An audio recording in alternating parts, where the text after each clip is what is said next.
wowe tuvugana uyu munsi niba urengeje imyaka 18, ndahamya ko nubwo yaba inshuro imwe gusa waba warashishikarijwe kwiga ukiri muto, kuko iba ababyeyi n'abandi bantu bakuru babibwiraga abana bishingiye ku buzima bwari icyo gihe, aho babonaga nta wundi murage baha abana babo atari amashuri. Uwabaga yize neza yabaga umwarimu, umuganga cyangwa agakora kandi kazi ka leta. Ariko muri iki kinyejana turimo hari benshi babaye abakire ku buryo bakoresha bafite impamyabumenyi z'ikirenga, nyamara bo nta mashuri bafite. Muri aba harimo benshi tuzi b'abastari binjiza agatubutse, aho urugero rwa hafi naguha ari umuhanzikazi Robbie Rihanna Fenty. Uyazwi nka Rihanna akaba yaravuye mu ishuri ku myaka 16 gusa akiyegurira ubuhanzi. Rihanna yinjiza menshi mu muziki we ndetse n'ubucuruzi butandukanye, ariko nyuma yo kubona ko bidahagije yaje gushaka umwarimu aramwigisha asoza amashuri yisumbuye, ariko abikora ari umustar. Undi nakubwira ni Sean Coley Carter. Uyu azwi nka Jay-Z, yakuriye mu buzima bugoye kubera isi yari yarabataye we n'abavandimwe be akabasigiranye n'ubabyara gusa. Byaje kugeraho Jay-Z areka ishuri agiye gukora umuziki ndetse no gucuruza ibiyobyabwenge. Aho nari mpereye ni kure, reka ngaruke hano iwacu mu Rwanda. Ngiye kukubwira abastari bagera ku 10, bamwe bafite amazina akomeye, amafaranga ari kwinjira kandi n'imbaga y'abantu ibari inyuma, ariko mu by'ukuri batarigeze barangiza amashuri kubera impamvu zitandukanye.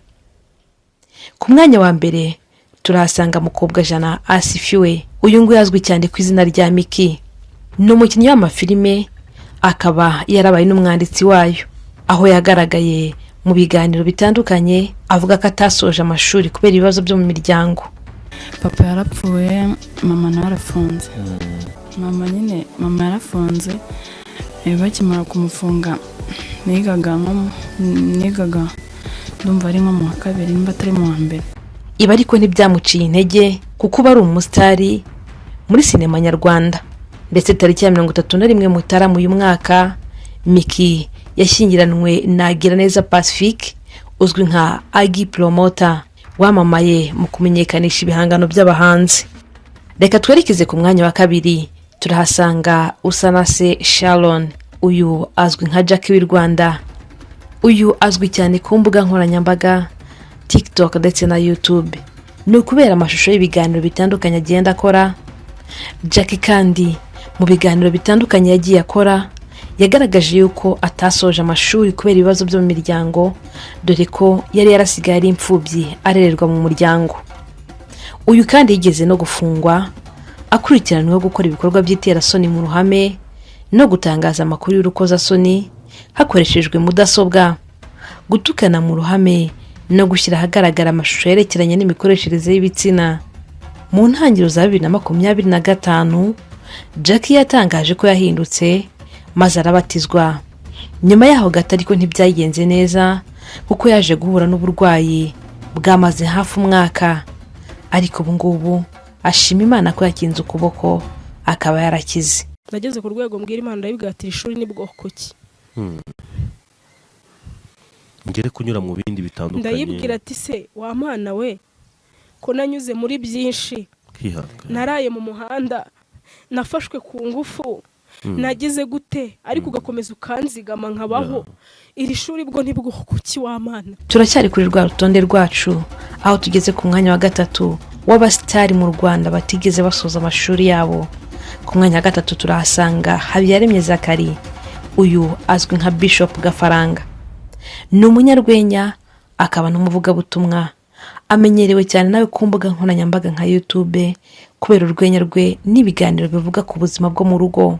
Bishop Gafaranga yigeze kuvuga ko yize amashuri abanza gusa mu karere ka Rusizi, ariko akaza kugera i Kigali aribwo yatangiye kumenyekana aza gushaka ubuzima. Yashakanye n'umuhanzi uririmba indirimbo zo kuramya no guhimbaza Imana Annette Murava. Gusa mu minsi yashize yatawe muri yombi akurikiranweho ibyaha by'ihohotera rishingiye ku gitsina, kuko tariki ya 10 Ukwakira 2025 Habiyaremye Zakari uzwi nka Bishop Gafaranga yahamijwe ibyaha byo guhoza ku nkeke uwo bashakanye no gukubita cyangwa se gukomeretsa.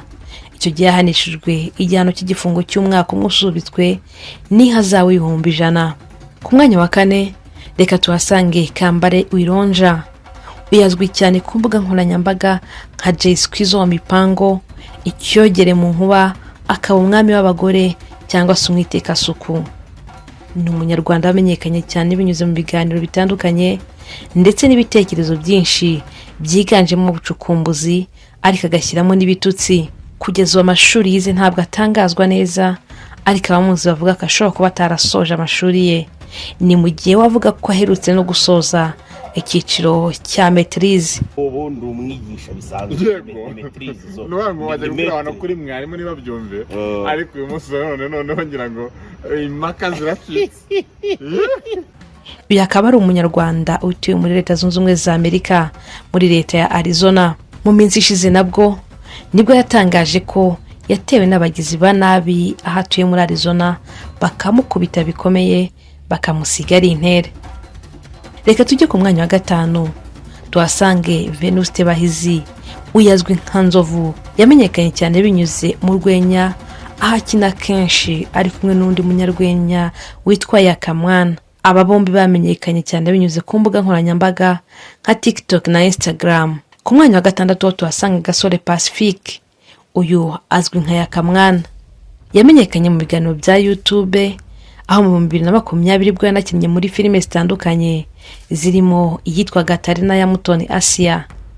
Mu 2023 Yakamwana yatawe muri yombi ubwo yari akurikiranwe icyaha cyo gukubita no gukomeretsa umuntu ku bushake. Uyu nawe ariko nubwo akunze kugaragara mu bitangazamakuru bitandukanye, amateka y'imyigire ye ntayasangiza abantu ku mugaragaro, ariko abamuzi bahamya ko atabashije kwiga. Ku mwanya wa 7 reka tuhasange Ntakirutimana Hamza. Uyu azwi nka G-Tough. G-Tough ni umusore w'umunyarwenya uri mu bakunzwe hano mu Rwanda. Yamenyekanye cyane mu rwenya rurimo gukoresha imvugo zisekeje n'imitekerereze itangaje. Rimwe na rimwe akina n'abandi banyarwenya nka Nzovu. Uyu yize amashuri abanza gusa. Mu minsi ishize kandi yasohoye indirimbo abantu benshi bavuga ko irimo ibishego, bamwe basaba ko yafungwa. Ariko urwego rw'igihugu rw'ubugenzacyaha RIB ruherutse guhakana amakuru yavugaga ko rwahamagaje G-Tough kubera indirimbo aherutse gushyira hanze imaze kurikoroza ku mbuga nkoranyambaga. Twerekeje ku mwanya wa 8 reka tuhasange umukinnyi wa filime Antoinette Uwamahoro. Uyu ni Speransia yamamaye muri filime Seburikoko, akaba ari umubyeyi wubatse izina rikomeye muri sinema nyarwanda mu myaka isaga 35. Azwi mu mafilime atandukanye harimo nk'iyamenyekanishije cyane ariyo filime yiswe Intare y'Ingore, Seburikoko ndetse n'izindi. Speransia mu biganiro bitandukanye akaba akunze kuvuga ko atize amashuri menshi, ariko impano ye gukina no gusetsa yamugize umwe mu bakinnyi bubashywe hano mu Rwanda. Ku mwanya wa 9 turahasanga Kalisa Ernest. Uyu bakunda kumwita Samsure. Ni umugabo w'umuhanga cyane mu gukina ndetse no guhanga. Yavuze ko atageze kure amashuri ye bitewe n'ibibazo byo mu miryango, dore ko yanabaye umukozi wo mu rugo, ariko nyuma yaje kwirwanaho aza no kwimenyereza gukina mu makinamico ndetse n'amafilime atandukanye.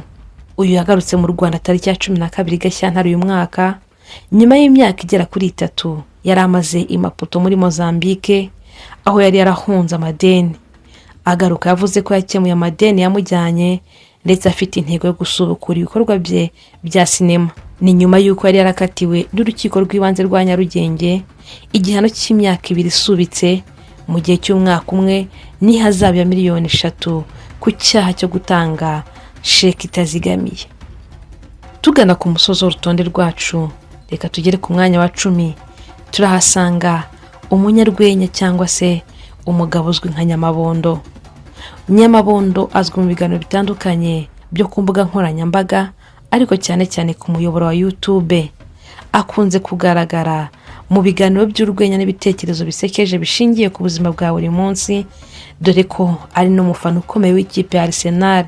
uyu kandi aherutse no gukoreshwa mu ndirimbo ya The Ben yise Indabo zanjye. Ni indirimbo yakozwe ubwo The Ben yari ahanganye na Bruce Melody, buri wese ashaka kugaragaza ko yubashwe cyane mu Rwanda. Aba ni bamwe mu basitari 10 nkugejejeho, nawe unyuze muri komenti watubwira abandi twaba twibagiwe.